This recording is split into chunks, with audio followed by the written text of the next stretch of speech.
Well, hello there. It's another day. I'm Jim Harrington. And I am Bill Knight. I'm very disappointed to find out that the $1.3 billion winner will not get $1.3 billion or nowhere even close. Well, I mean, if they get like half of that, do you think they'll be terribly disappointed? They get a quarter of it. Really? Well, wait a second. So you're saying they only get like $330 million? What a shame. No. They don't even get that. They get about $280 million. Oh, so, gosh. How do Bill, how are they going to make ends meet? Well, usually you take this end of the rope and this end of the rope, and you Put bring it together. around and put them together. You tie a little knot there, and Very clever, yes. I got to tell you, I've invested a considerable amount of money and time buying those silly lottery tickets for Mega Millions, and I feel like the person who won actually took my money. No, I feel like the lottery took your money. Well, that's because that's true. But by the way, I said to myself, no more investing you said that my the last hard-earned time, too. money for Mega Million tickets. So I immediately went out and bought Powerball because they're up to like $800 million or something like that. Wasn't that last night? Or Yeah, is that tonight? That was last night. I don't know whether they had a winner yet. So, Well, then I still could be a winner in that. I mean, I might have the winning ticket, and then I might not have any thing that's... And if you have a winning ticket, I just want you to know that I always liked you. I've been your best friend for years. Yeah. How far back does your memory go? I don't know, a couple of years. Oh my God! Oh, double that. I've been your friend. But I do invest in the lottery. You know why? I know I'm not going to win. Although I did win $4 last week. Ooh! I know. I went into the lottery place and I said, "I'm a winner," and they said yes. And how did you do in the lottery? I won $4. I said, well, "My God, where can I spend that?" And you doubled your money. I did on that ticket. Yes, I did. Well, unless you bought all the little extras that go with it. But you know how much it cost me to do that? You know how much it cost me long term to get that $4 win? Probably a few $100. So anyway, yeah, long term, and then even just the $2 win. If the ticket was $2. Oh, did you want to get the multiplier with it? Oh, yeah, okay. Let's see. It's like going to a car dealership and buying a car. Would you like a radio with that? Do you want air in the tires?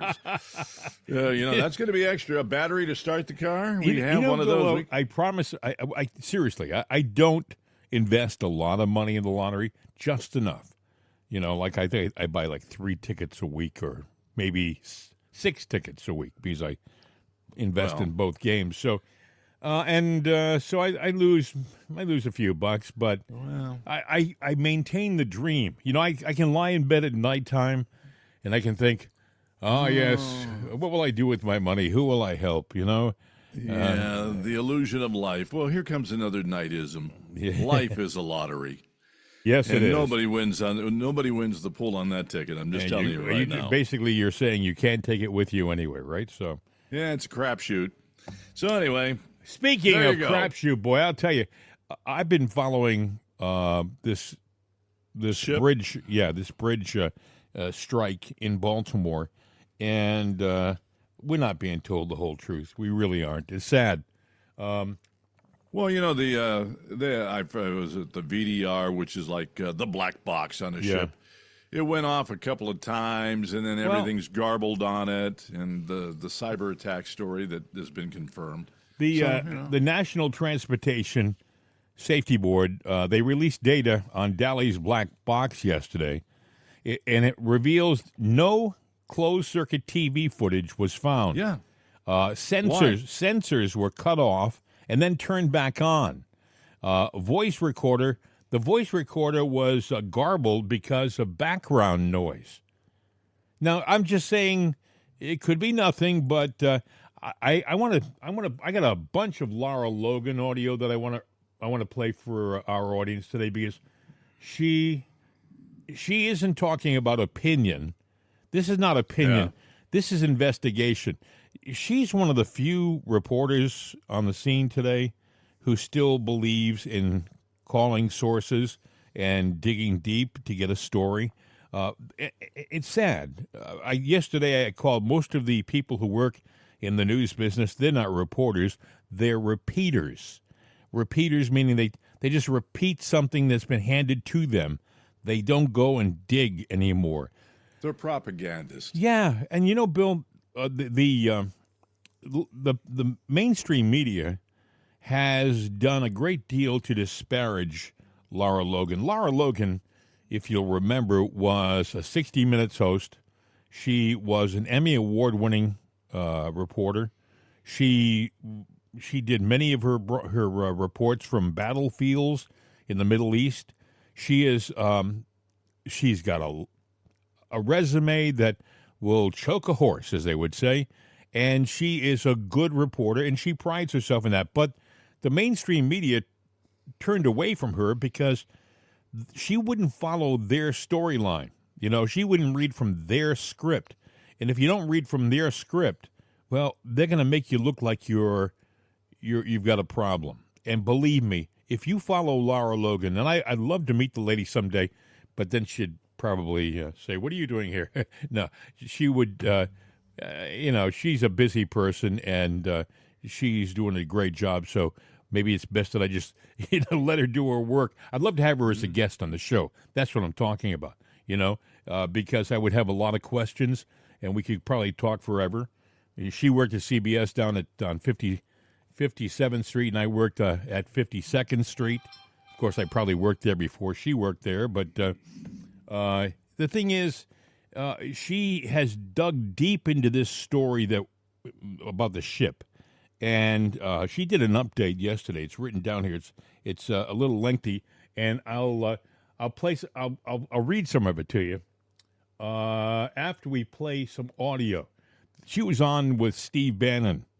If you missed this, pay attention because she says a lot of interesting things. Steve Bannon, by the way, in case you're not aware of this, besides being a supporter of President Trump and one of his advisors, Steve Bannon was a Navy officer. You see him now; he's kind of an older guy, a little chubby, kind of scruffy. No, he doesn't.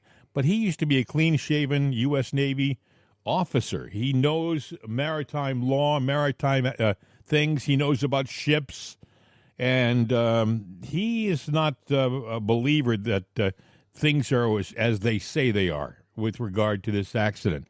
Anyway, here's part one of the Lara Logan interview. Look, as a naval officer, I can tell you something is not right about this situation. They got pilots, the most professional guys around. I don't know how they steered it at 8 knots right into the foundational element of the bridge. They could have dropped anchor. They should have had backup systems.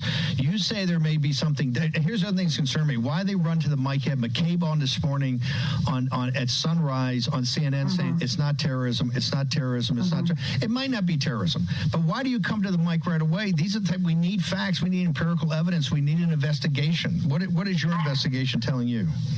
Well, I have a better question for you, Steve. Why are you coming to the mic telling the country that it's not terrorism when your own intelligence agencies are telling you it is? And I know they are, because I didn't make this up. These are not my words, right? I'm talking to people who are on the inside, some who are on active duty, some who are retired, and everyone, literally, from critical infrastructure in Department of Homeland Security to the intelligence agencies, they know there's no other. This is a cyber attack on a critical infrastructure corridor for the United States. This is, for those people who think this is just a river, this is in Baltimore, what does this matter? You don't know anything about what you're talking about. The I-94 corridor on the eastern seaboard is literally what connects the north and south. And when I talk about hazardous materials, right, this is a brilliant, well-planned strategic attack on one of the most important supply chains in the United States of America. The only other one is in the western side in California. That's the only one that's busier. And what you have done, you now have shut it down. And when I talk about hazardous materials, what are we talking about here? This is refined fuels, right? This is propane gas. This is diesel. diesel, this is fuel, this is flammable materials, this is oversized loads, nitrogen, chemicals, everything that you need for your economy to move has literally just been shut down for 4 to 5 years. And how did they do it? They knew that they had to target one of 2 main anchor points on that bridge. There are 2 load-bearing pylons that any structural engineer can identify that are on the end of each side of the bridge. These are the ones that are thicker and stronger than anything else on that bridge. And when you hit one of those pylons, when you take that out, the reason you see so much of that bridge collapse instantly is you just brought 50% of the span of that bridge coming crumbling down. And what you don't see beneath the surface of the water, Steve, is absolutely catastrophic. It is a structural nightmare and a logistical nightmare because you have the entire bottom part, the concrete part of that bridge, and you don't know the extent of the structural damage to that, and you won't know it until you pull all of that infrastructure out of there and you get to look at it. And so you're talking 3 to 5 years at best, and what you're talking about here is probably building a new bridge. So what you have effectively done now, you've shut down the I-95 corridor that's above ground, so now you're going to have to go north to New York, you're going to have to go south to North Carolina, and your trucks, your hazardous materials are going to have to go around Baltimore now. They're not going to be able to go through it. And what else did you do? You shut down the sea corridor, the shipping corridor, because now the port is shut down, right? And so all those tankers that are out at sea that have hazardous materials on them, those are going to have to all be rerouted. And why can you not move hazardous materials through the tunnel? Why is this such a big deal? Because they created that bridge because hazardous materials, for example, oversized loads, they don't fit in the tunnel system. Yeah. And there's other loads that are so dangerous that they require a permit. It takes time to get a permit. It costs money to get a permit. It requires an escort, right? You've seen it on the highways sometimes. You've seen when you have these massive oversized loads and they've got escorts all around them, these huge convoys. Well, what do you do on one of the busiest corridors in the United States? You don't shut it down in the day so this can happen. That means you can only move this stuff at night, which automatically impacts the amount of traffic that you can use. The tunnel is going to be overloaded. This is what you call death by 1,000 cuts. It is an absolutely catastrophic attack on critical infrastructure, and you cannot see it because a cyber attack is unseen, just like the attack on 2020 on the voting machine that you cannot see. Okay, we have much more, so stick around, but she's a smart woman who has really done her homework. And, you know, Bill, I was thinking as I was listening to that, I'm really paying attention to the news because I don't think there's a more important story anywhere than, well, maybe the border, but I think they're connected. This story here should be something that they're following 24/7, and they're doing crap on the news channels. No, they're not. They're not talking about it. Let's talk about, was it a cyber attack? Well, the intel says it was. She talked about the black box. The recorders were down. The video, the audio. You look at that. She talked about the pylons to the bridge. We talked about that yesterday. Yeah. The fact is, it's what you don't see. It's like you've got a toothache. You got a cavity there, but it got into the root, and boy, your root is the problem. And the damage that's down there means you're going to lose the whole thing, probably get an implant. I'm just saying that bridge is destroyed, and she is right. 3, 4, 5 years. But go ahead. I'm sorry. Go ahead. Oh, well, I was going to say, I look at this like, what did we do to stop the Germans, like with their tanks from rolling? We cut off their fuel supply, right? Mm-hmm. This port is one of the big 17, the big 6 in the nation. It might be more important than what we really think or believe. And once again, America got caught just like in Pearl Harbor with its pants down. Our pants are down around our ankles, ladies and gentlemen, whether you like it or not, and we are about to get it where we don't want it. What they're already trying to do now is they're trying to talk about the problems with the bridge. They're blaming it on the bridge. The bridge did nothing wrong. The bridge was there. It was doing its job. It didn't collapse by itself. It was rammed by a 100-ton battering ram, and it was rammed. Go ahead. There's no way to sit there and build an abutment or a bridge that is going to sit there with its support foundations that can take something that you can't predict. In the 70s when it was built, they're going, well, it was built for the stuff at the time, but there was no ships that big. Okay, why are we allowing that? Because basically they were saying, well, it's not deep enough, it's not this, and it's not that, then why the hell are we letting that ship come in here in the first place? It's number one. But number two, just like, Bannon was in the Navy, I wasn't in the Navy, my brother was. As a matter of fact, my brother was a helmsman. And, there's a lot of things, and he was a helmsman back in the 60s and the 70s. And he's 11 years older than me, but the point is, they had protocols and safety calls way back then that go far beyond anything that we're talking about here in these ships. Mm-hmm. That ship should not have hit that, that support foundation. There's a lot to talk about, and we have a lot more audio. So here's part two of what she said. Are your sources telling you that they feel there's enough information out there that it is a cyber attack, and is it a state actor or non-state actors? 100%, yes.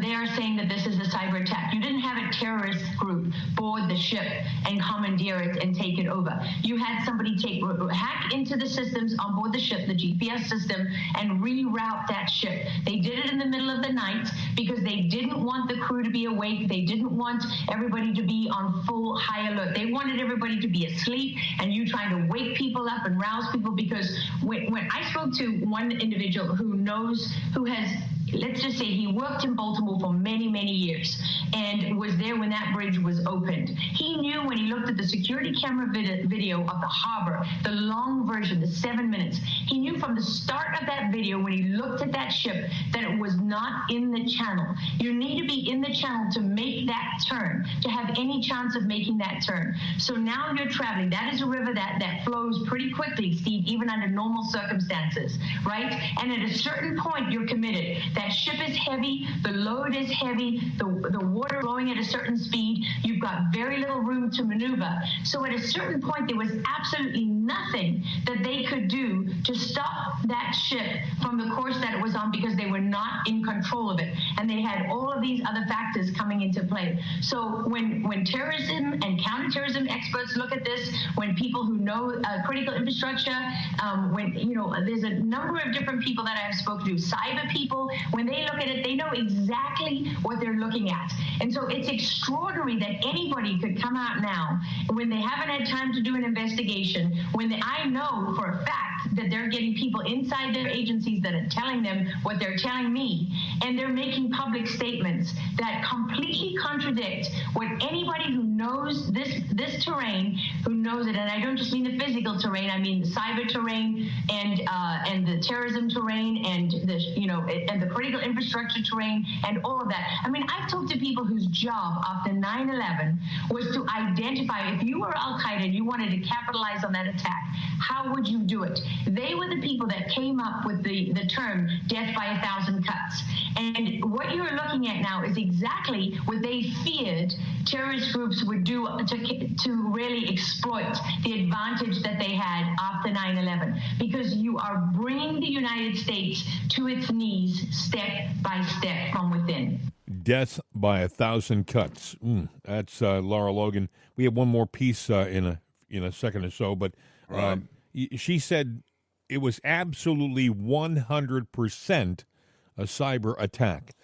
We need to say one thing about that. When you say a cyber attack, you're going, well, these kids on the internet that go out there and do that. Well, there might be young people that are computer savvy, but this cyber attack is traced right back to China, and not just, bad actor people that are not part of the government. This is a branch of their government. So this is like when Pearl Harbor was bombed. You got to put it in perspective. It doesn't matter your weapon of choice. What matters is who actually is behind the attack. And even the government has said, well, yeah, the cyber attack, and they traced it right back to to China, to Beijing, or I'll say, but either way, it is it is the head of that snake that is controlling it. Here's what I'm a little concerned with.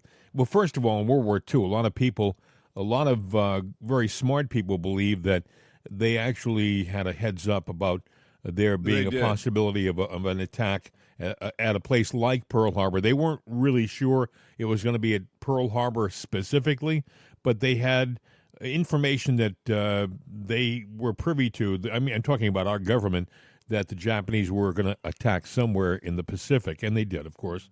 There was a lesson that should be learned from World War II. Well, I think we, when all is said and done, if we ever have an honest government again, maybe we won't know, because maybe it'll serve no purpose. But I do believe that reporters like Lara Logan, she's got some deep sources here. She's talking to intelligence people she said it, who normally wouldn't be talking to her, because they're in intelligence right now, and they're saying, and they're probably concerned. Yeah, they're saying this is an attack. Well, what I was going to point out in World War II, when we were attacked by Japan on Pearl Harbor, now the prevailing, the people over there sitting there going, we need to finish the job. We got them with their pants down. Let's just go ahead and move on in and go to San Diego. Had they done that, we say, well, we had those 3 aircraft carriers, whatever it was, the Enterprise and whatnot, that happened to be out. They, by themselves, were not enough to do it alone if we didn't have, stuff. Had they moved on to San Diego, we would have been done. But the problem they had, Bill, forward. The problem they had in World War II is that it was logistics. The Japanese were stretched thin. Even to attack Pearl Harbor, the Japanese were stretched to their limit because they were way out. Their fleet was way out. And if they were to go even further to our coast, then they would have been extended. Yeah, they would have been really vulnerable themselves. So, I mean, they wouldn't have just been attacked, by the way. If they attacked our coast, they may have put the port out of business, but they also had Army air bases, and they had other places that would have responded. Whereas with Pearl Harbor, they knew basically what they were hitting because they could see it. There were no carriers in port, so they knew that they were missing some of the fleet, but they had all the battleships, the Arizona and things like that. They knew they had them. No, it's but now with cyber attacks, you don't have the logistic problems. It's done from a little bunker somewhere in China or anywhere. It's like we fly the drones, and so you're going, okay, they're not going to just sit there and say, well, that'll teach them. They're going to finish this job. What's next? The third part of her interview with Steve Bannon, it's a little long, but it's worth listening to. She kind of sums things up. Listen. I really want to emphasize, Steve, strongly. We are in an undeclared war right now. And these are not my words. I'm not making this up. This is coming from people who really know and who ordinarily would never, ever talk to me. But we've reached a point in this city. I think, if you look at the quote of one of the intelligence analysts that I spoke to, right? I'm just going to read it to you very, very briefly, okay? It's not long, and it really sums it up. He said, they have figured out how to bring us down. As long as you stay away from the teeth of the U.S. military, you can pick the U.S. apart. We are arrogant and ignorant, a lethal combination. Obama said they would fundamentally change America, and they did. We are in a free-fall ride on a roller coaster right now. No brakes, just picking up speed. And I would urge people, watch very carefully the people that tell you that this attack doesn't matter. Stop following them on Twitter. Discount everything they say because they're either totally ignorant and useless, or they are a plant. And there's a lot of anons out there, right? And I follow a lot of anons, and I appreciate and respect the work that they're doing. But we're in a moment of truth now. We have very, very little time. When you start to shut down, hazardous materials and the shipment of fuel, you know what that means. It means everything goes up. It means food goes down. The access to food and critical infrastructure, that means that goes down. Prices go up. This is catastrophic. catastrophic for the American people and it's catastrophic for this country. But it is a financial and economic attack. If you're not going to see tanks rolling down the street, stop looking at the type of, conventional war and saying to yourself, well, if I don't see this, then it means we're okay. If people need to understand what they're looking at. And for those people who say, well, the FBI, isn't it interesting? Christopher Wray just put this big counterterrorism guy, he put him in charge of the FBI office of Baltimore just yesterday. And this is the guy that's out in front of the cameras already. Well, isn't that amazing, right? Do you believe in coincidences? I don't believe in coincidences anymore. None of this happens by chance. This happens by design. And the problem that we have is that people in power in this country are complicit in the breakdown of American infrastructure and America's defenses. And Steve, this is one thing that's really important for people to understand. If you step back from this for one single moment, you will notice a pattern developing here. When we left behind $80 billion of equipment in Afghanistan, nobody said we had to do that. There was no one with a gun to the administration's head saying, get out of Afghanistan by this date. They said, oh, we made a deal with the Taliban. Oh, wait a minute. You made a deal with a bunch of terrorists? You're the world's superpower. You chose a timeline and you chose an exit that resulted in handing $80 billion of advanced military equipment to your enemies. Well, what did that do? It reduced the advantage that America had on the battlefield because you narrowed the gap by giving them a technology that spent years, cost the taxpayers hundreds of millions, if not billions of dollars to develop. You gave that to your enemies. What did the Taliban do? They gave it to Russia. They gave it to China. They gave it to Iran. They gave it to whoever they needed to do to reverse engineer it and figure out how to use it. Then what do you have? Years later, remember when under Obama, when the drone went down, there was a stealth drone that went down over Iran, and the Obama administration chose not to recover it. Well, I know people who were on a team of American intelligence operatives doing other work. They were on the ground in Iran. They were literally within less than an hour away from that drone. They had it within arm's reach. They could have gone and recovered it. And they were told to stand down. The Obama administration left that stealth technology in the hands of the Iranians. Fast forward years later, what do you have happening in Iraq? Oh, you have an attack on a U.S. base where a number of U.S. soldiers died, and it's not detected on the radar? Oh, yeah, because you were using a stealth drone that you reverse engineered. So this has been going on for a very, very long time now. It started under Obama, it was interrupted by Trump, and it was continued under the Biden administration. I know somebody else who was in USASOC who was horrified when he was seconded to the State Department to find that we had turned off satellite monitoring systems that were our counter-nuclear proliferation technology. The guy running that program in the State Department was playing cards on his computer, and he was ordered to stand down by his superior officers. There's not a direction that you can look in, Steve, where we have our leaders, people in power, have been systematically dismantling the defenses of the United States of America. And this attack is a wake-up call. Open your eyes and realize what you are facing, because they cannot afford for this election to take place. They cannot afford for Donald Trump to come into power. And there is absolutely nothing they will do. There was nothing, they will stop at nothing to prevent that from happening. And Donald Trump is just a life raft. This is not about one man. You can't gamble everything on one man and think he's got the power to fix it all. This is so much bigger than just Donald Trump. But he's a life raft. And without that life raft, you have no chance. Wow, Lara Logan. Okay, there's an update, Bill, that she posted this morning on X, and if you got a second, I just want to read it so you can comment about it. Baltimore update: analysis from specialist in predictive behavioral analytics, counterterrorism, hazardous materials, maritime attacks, cyber, national security, and intel. This is their view, she says.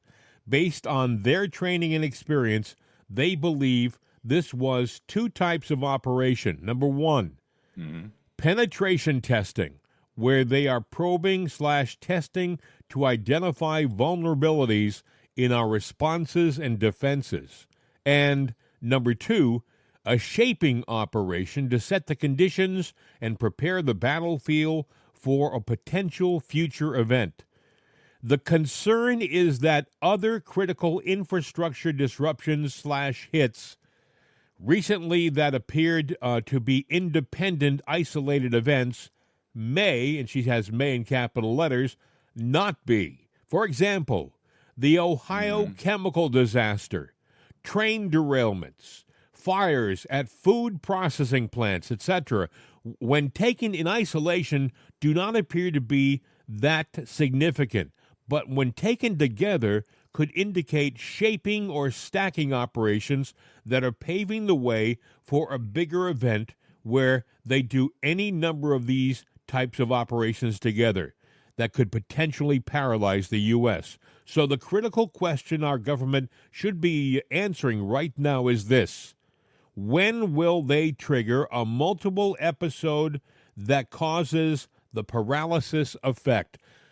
When will we see something that encompasses all of these types of things at one time? And by the way, her update continues on for a bit more. I'm not going to read any more because, but you get the gist.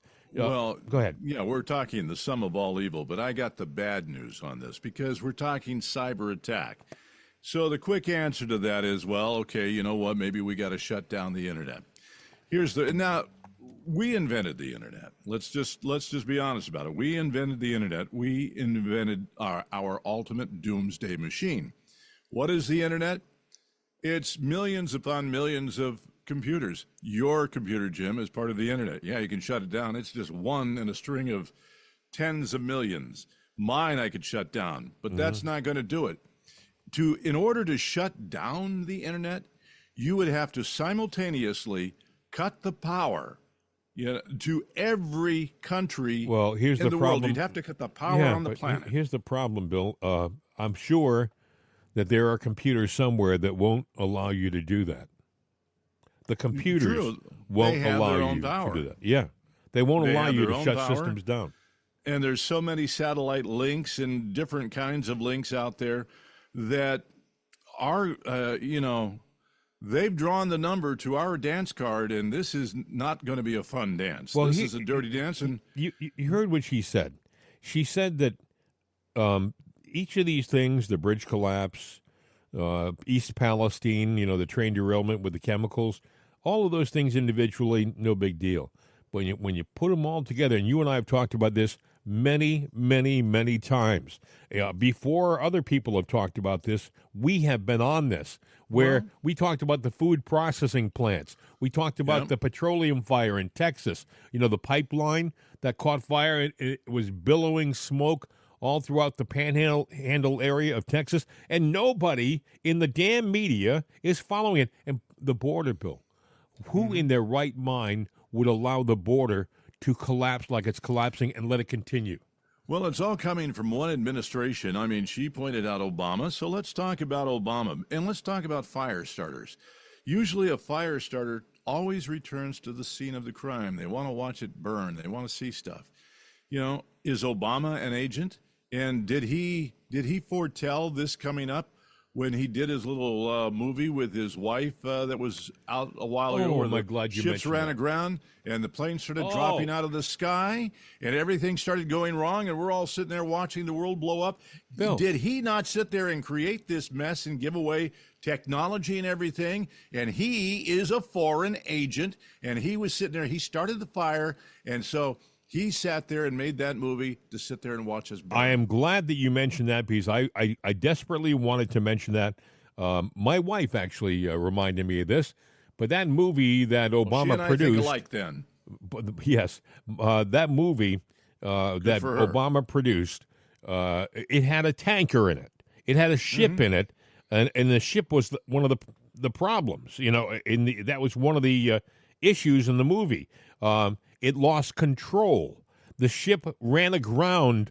This big tanker ran aground because it had been hijacked by another force and controlled by another force other than the people on the ship. So we kind of poo-pooed that, but isn't that what some people believe happened to the ship the other night in Baltimore? That I don't just believe it. I would say beyond a shadow of a doubt from everything that I read, I absolutely, positively, 100% know that it is a fact. You know what else if is I- coming if out it this weren't- month? What? I say this month, April. I believe his other movie that they're producing called Civil War. But see, here's what the deep state love to do, Bill. Have you noticed this?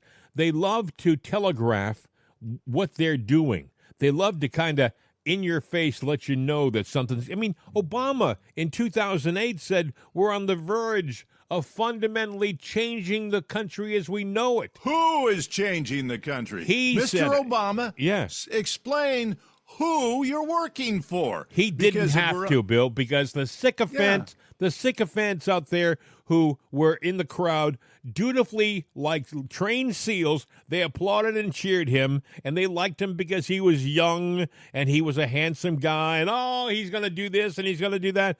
He knew exactly where he was and what he was doing, and look where we are now.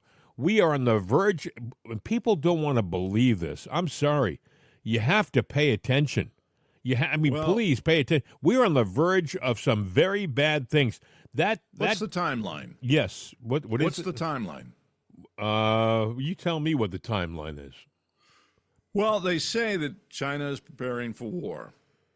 They're building up their nuclear arsenal like no other time before. Right. Obama's telegraphing his bad. They say 2025 is when they're ready. I say it's going to be beforehand because, but maybe they're building up to. But in 2025, Biden's budget disarms the United States we won't be ready. We're at the timeline. We're at the end of the road now because you heard Lara Logan saying it's true. They cannot afford Trump getting into office. And like she said, it's not just one person. He is a representative of a movement. Of a movement of tens of millions of people who believe as he believes, and they're just waiting. But see, they want to slap us down. They want to discourage us. They want to slap us down. They want to have us become dejected, and that can't happen. If you want to live in a free country, if you want to recover this great nation, you've got to stand tall. Yeah. What's going on in Haiti right now? Well, they're having a civil war. Political elites ready to form unelected transitional council, while police and militias launch decapitation strikes, killing people. What's happening in France and in Europe right now? The farmers are again essentially rioting around the EU building with their tractors. They're spraying the police with liquid manure. They are on the verge of something worse. You know, when you what did the AI tell us yesterday in that story that it wrote? Oh my God! And I should point out, Bill, that the AI, it doesn't just make it out of thin air. No, it actually scans the internet instantly and gets a feel as to what's really going on. It is a representation of what's really going on. Yeah, there's a line from a movie, The Sum of All Evil. This is the convergence of all that sum of all the evil. It's coming. It's intersecting now. They're all meeting. Bill, I got to ask you again. Do we make it to the 2024 election? Well, does life go on to 2025? I mean, next year. No, we're I mean, done. do you think we're going to have an honest election in November? I hear every pundit out there still talking like, well, if Trump does this, he'll have a great deal of success. And the polls say, and I keep reminding myself, the polls last time were terrible. They were off big time in the 2020 election. Yeah. Go ahead. Look, 2024, I don't think we're going to make it. Do I think that bad things are going to happen? Yeah, I absolutely do.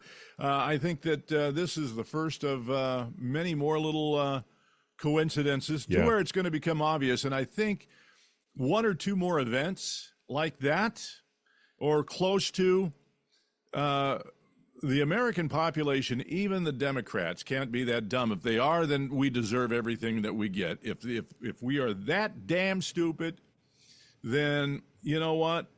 I'm going to defend myself and protect myself, I should say, and my family. But if you are going to sit there and watch them douse gasoline on you and throw a match on you. Well, that's Have your we right. ever been told, Bill, what caused the East Palestine, Ohio derailment? No. Right. So we still to this day don't know what caused that. We don't You know. know what? We don't know what caused the food processing plants to catch fire for no good reason. We don't know what caused that pipeline in Texas to blow up. And we never were told any follow up. We are being told, Bill, by the court in Texas that the federal appeals court issued a ruling yesterday that said, Texas, you cannot detain the illegals who are coming across because we don't believe what's happening is an invasion. 3 judges in robes, 2 of them were appointed by, I believe, Obama. One of them, the dissenting vote, by the way, the one who voted against this ruling was a Trump-appointed judge.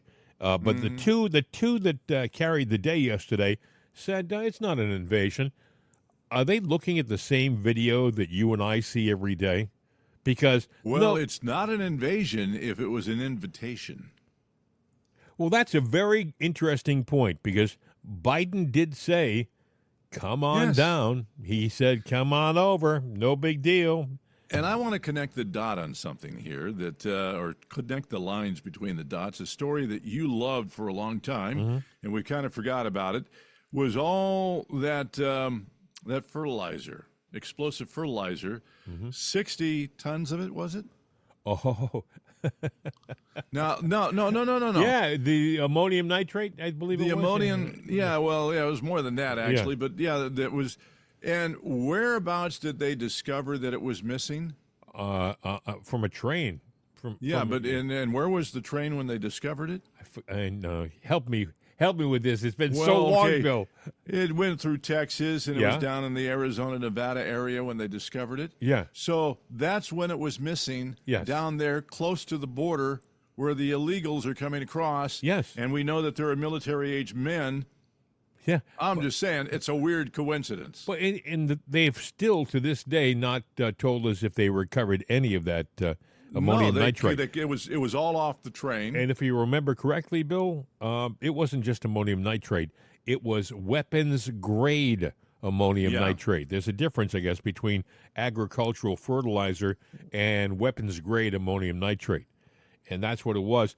And they just made it sound like nothing to see here. Don't worry about it. They said, there had to be a leak in it, and it just poured along the track as the train made its thing from Minnesota or wherever it was. Well, then, you know what? Yeah, well, if it was fertilizer, there should be a nice little green line that connects the dots between departure and where they discovered it gone. And I'm sitting there going, no, there was no leak. The leak was when they took it off the train. Yeah. No, and trust me, Bill, you'll notice the story disappeared.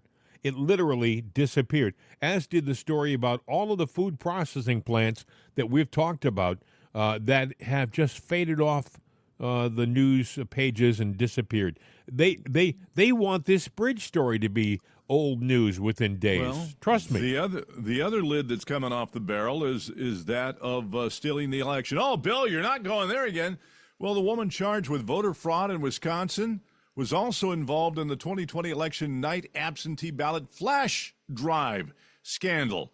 So 2 things that were going on with, fake votes there, and she was a Democrat operative, by the way. So you're sitting there. Things are starting to come out to show that not maybe, but in a lot of instances, things were stolen, and you had Obama appointees that sat there and said, this is all fake, nothing to see here, it's fake news. You can only keep the lid on something so long. Well, speaking of keeping the lid on, this goes back maybe a year and a half. There was a lot of talk on the internet about pedophiles and about pedophilia. With the Jeffrey Epstein case, that was just a little bit of the story. If you follow what was happening on the internet, they were talking about people that you would shrug your shoulders and say, that's not true. That can't be. Well, all of a sudden, things are starting to happen, like with Sean P. Diddy Combs, I still don't know whether he was on that airplane in Antigua His plane flew there, but they're not saying whether he was on the plane. I would submit, why would you fly the plane there for no reason? You know, I mean, you had to be carrying somebody. The boss had to be on it. They arrested his two boys, his two sons, I believe in Los Angeles, put them in handcuffs. Now, I guess lawyers will say, well, they really weren't arrested. They were detained. Okay, fine. You call it what you want. Also, they're talking about Prince Harry. Yeah, that Prince Harry. He's been named in the complaint as being connected to Sean P. Diddy and be involved in some way. I don't believe he's been named as an actual, somebody that the charges are being brought against, but just having your name on the document. It says the court documents filed in the U.S. last month do not suggest any wrongdoing on Prince Harry's part. He is not a defendant and is named once in the 73-page document, but he's named. I mean, I wouldn't want my name in a 73-page pedophile document, would you? And it also says to me that there may be more to come. If you're named in the first document, what's coming down the road? I've heard, Bill, that this is just the tip of the iceberg. There's a lot more to this story that is going to come down the road. So, it's pretty scary what's going on, and but it's all part. You wonder, these guys are supposedly all connected to that deep state that we hear about, the people in the background, the subculture that you and I aren't privy to. I know there are a lot of listeners who shake their head going, oh, the deep state. But there is a deep state. When you look at our system, every 4 years or every 8 years, we change our administration, our presidency. We have someone new sitting in office. And because we're honest, good people in this country, we kind of believe, we kind of think that a new system is in place, okay? Things are going to, but nothing really ever changes. There's still a group of people, a large group of people in D.C. who never get removed. They're always there. They are the ones who are really in power. They are the ones who control all the levers, and those are the people who are running the deep state. Pay no attention to the man behind the curtain. So, who is going to be the next superpower? Because it's apparent that we are going to get flushed down the drain. Is it going to go back to a long time, what once used to be a superpower and was held at bay for the longest time, but they are running free will willy-nilly now? China? I don't think China has. I think that they think they have a chance, but I don't believe. I'm not giving up on us just yet. I don't believe that we're going to be flushed down. I think that we are just about at a tipping point. In Japan during World War II, I think it was Yamamoto who said after they were celebrating the attack on Pearl Harbor, he shook his head and said, they said to him, you don't seem very excited, General. And he said, I'm afraid that we have awakened a sleeping giant.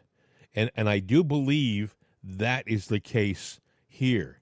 I think that the sleeping giant, meaning the populace, meaning the good people in this country, are just now starting to wake up.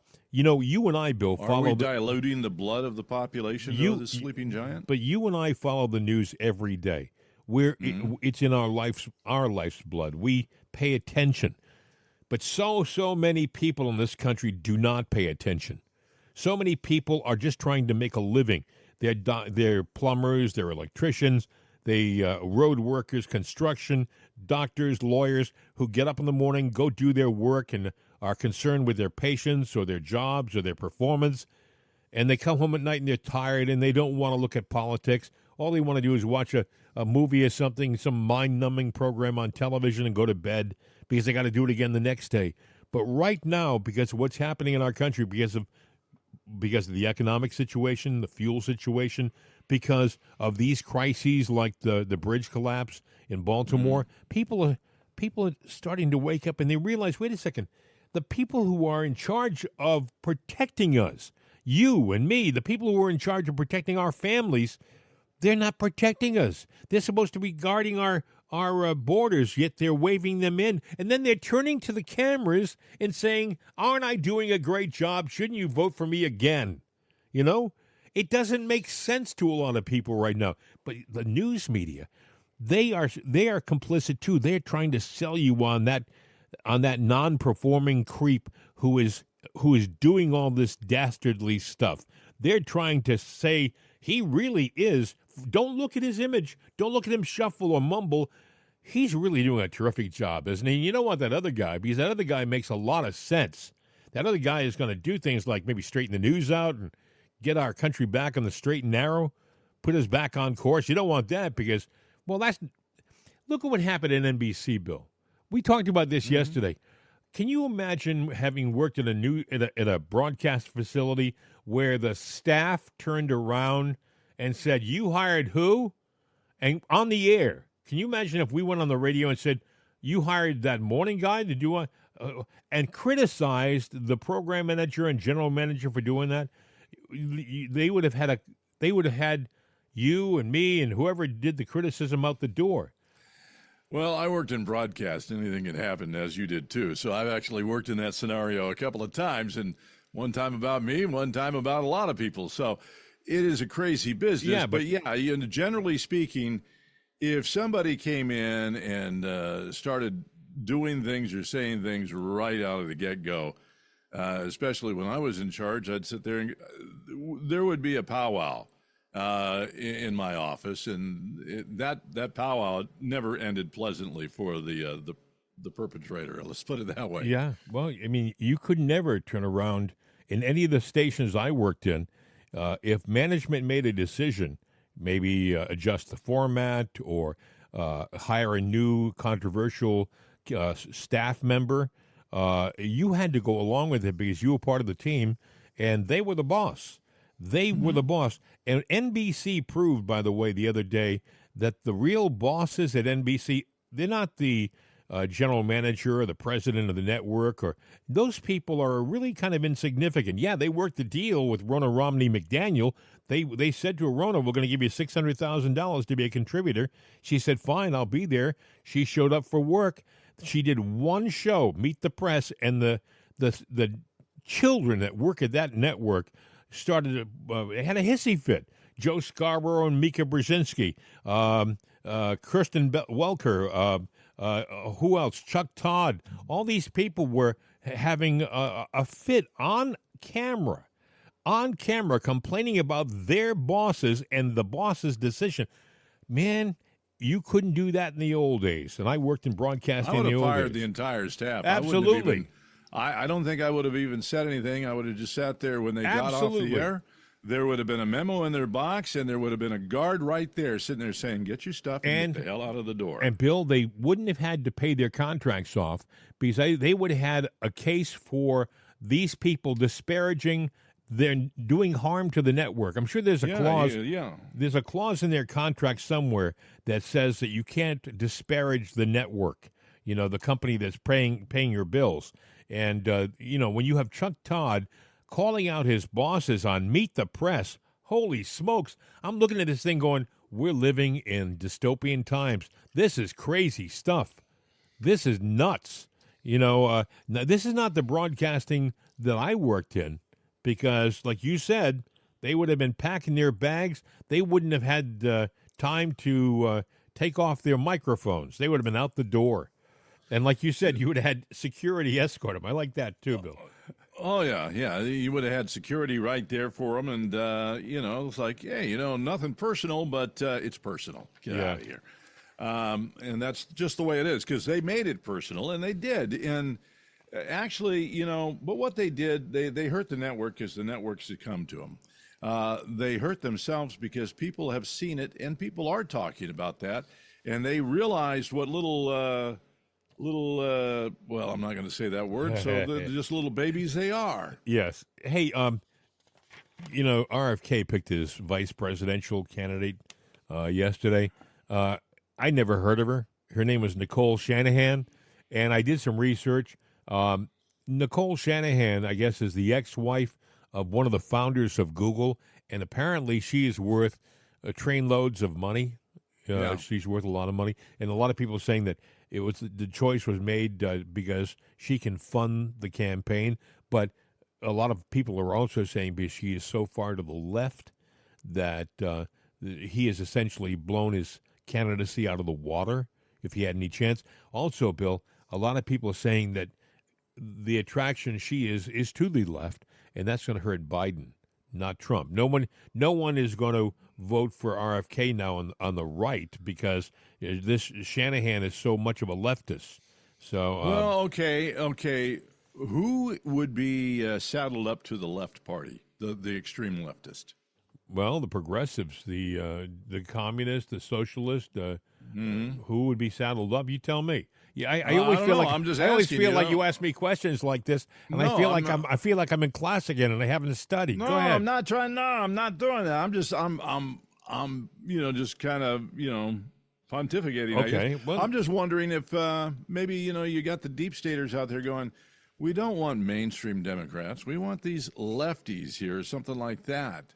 Well, a lot of people are thinking that essentially, you want to go really deep state, and not. Oh, sure. Let's go ahead. No, Let's- really conspiracy. A lot of people are thinking that. Wait, let me get my carrots. We're going down the hole, right? It's Okay. obvious that RFK Jr. is not going to win the presidency because he's polling right now at between 11 and 13%. Okay, so I mean, he's not going to win the presidency with those kind of numbers, and people are saying, "Oh my God, he had Tulsi Gabbard as a potential candidate. She would have been much more of an attractive vice presidential choice than Nicole Shanahan." But some people believe that that RFK Jr. may be in cahoots with Donald, and essentially this is an intentional move on the part of the people on the right to get get a candidate who will draw numbers from the left, who will water down Joe's vote. But see, there's a part of me that just thinks that no matter what the left Is he hurting his name though? well, Is he sacrificing his? who RFK? Yeah. Well, it depends. I mean, let's say hypothetically he does this and it He's waters- already lost Camelot, so but forget it. Let's say it waters down Biden's vote and makes it easier for Trump to get in, and then Trump turns around and says, I'm going to appoint RFK Jr. to be the head of the EPA or something like that. That, and maybe then he might explain what RFK was doing. I mean, they may come out after the election. Well, and say it was there has to be there would have to be a big unearthing of all the rooting out all the evil, to where you can say, okay, now we can come clean. Here's what's been going on. There's something going on. Are we ever going to be privy to it? Well, that's a good I question. mean, Lara Logan is doing her research. She would probably even say, well, yeah, there's something big at play here. But if anybody being honest, we may never know. And maybe we don't need to know. But then again, we're in that weird situation. We don't need to know, but we do need to know. We do need to know. We know. We do. We need to know what's going on, big time, and we're not getting the truth right now. Can we handle the truth? I think we have to. Movie. We don't have any option anymore. You heard Lara Logan say she follows Anons, but she said the time has come when you have to kind of get serious now. She doesn't follow all Anons. She said there are some Anons that she follows. And Anons, by the way, are just anonymous posters who have interesting stories. But the left will make it sound like they're a bunch of people who wear court jester suits and do strange dances in the dark. I mean, the left will make it sound like Anons are loons, all right? And they're just, some of them are. Yeah, some of them are, because there's also a theory out there that there's a movement on the part of the deep state to water down the importance of these people by putting people in this category who are not honest. Oh, you know what I'm saying? Having false flags out there to make it sound like the whole group is nuts. They're lying to us, is what you're saying? Wow. Yes, exactly. But Lara Logan said in that audio we just played a little while ago, it's time to stop. We haven't got much time.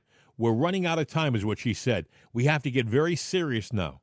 That's what, and I thought to myself that if she says anything in that whole 13-minute audio piece that we just played, that may be the most important thing.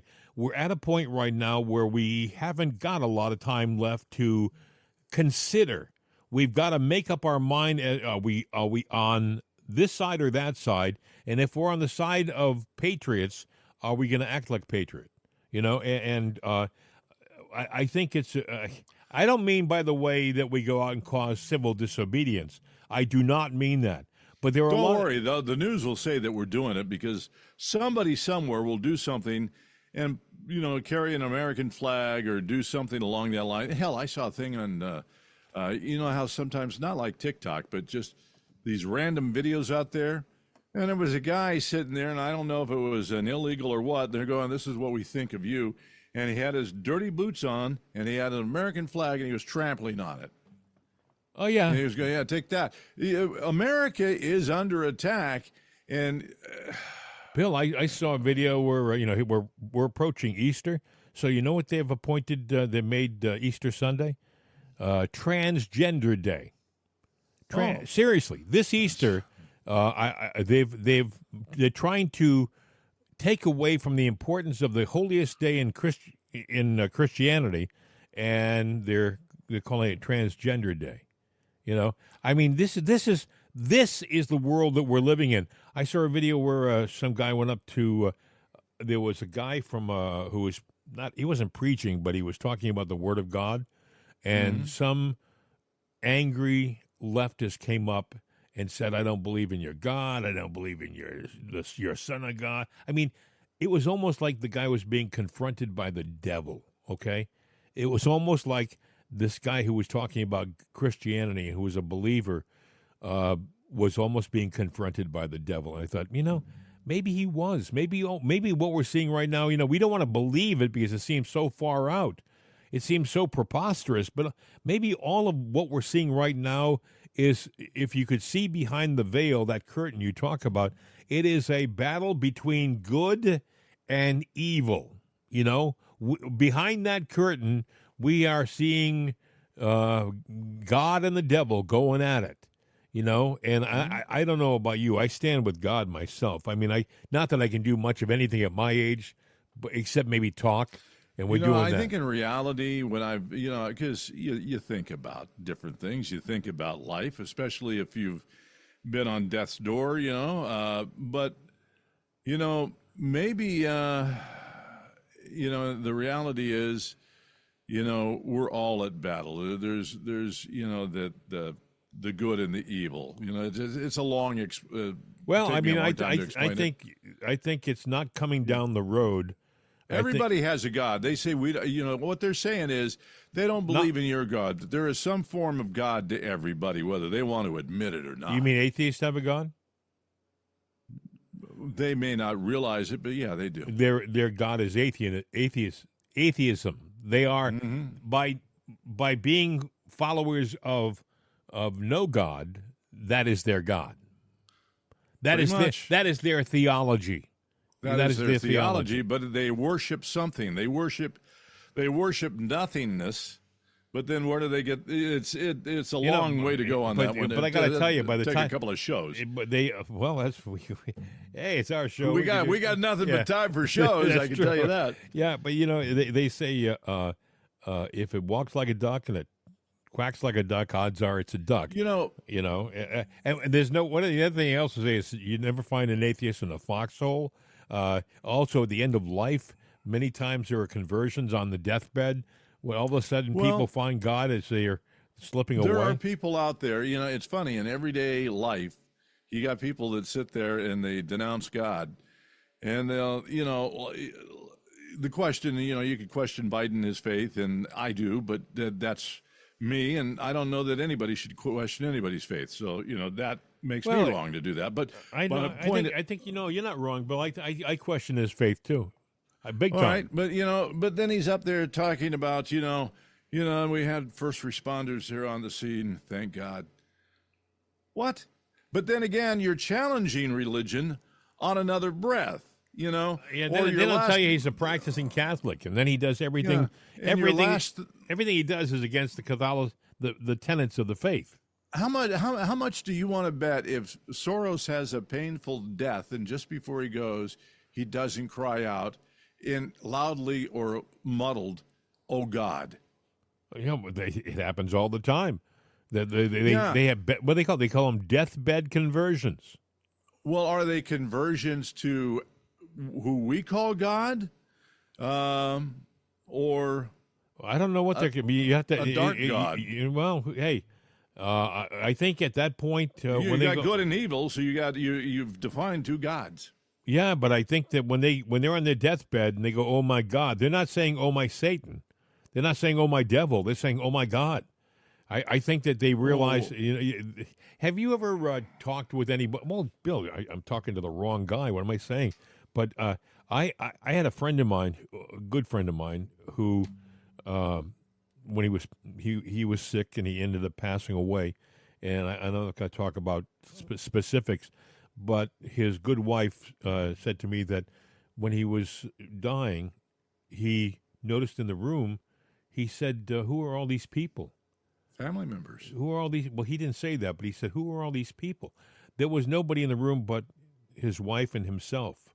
And so I don't know what happens at the moment. You have, without going into a long story, because we don't have the time. We're over time right now. Time, and but, you get tired of talking about it after a while. Yeah, but the point is, you have some experience with that. I think there's something. I think that many times God may present himself at the end of your life. And when you hear people saying, "Oh, my God," maybe it's because, like I said, they're doing a deathbed conversion. Suddenly they realize there's something more than what they thought, and they better start paying attention. But anyway, we've gone way over. It's been an interesting program, a kind of a sad program because I think we're in dire straits. I really do. I think we're in a very difficult time. I hope the country realizes just how dangerous a time we're living in, and I hope we can rectify the situation, because if we don't, we're done, Anyway, I should point out, if you have an opinion, you want to express it, want to call us for any reason, our number is 833-538-7868, 833-538-7868. Mail at itsanotherday.com, mail at jimandbill.com, and jimandbill@mail.com. We have too many emails for me to keep up with. Yeah, doing a good job, though. Yeah. I noticed that this time you just sailed right through it. You must have rehearsed all that. Yeah. I've tripped over it a few times, but this time I didn't. There's only one thing left to do. Yeah, I know what that is. Can we, in your most eloquent voice, can you give us our ending? Hasta la vista, baby. We're out of here.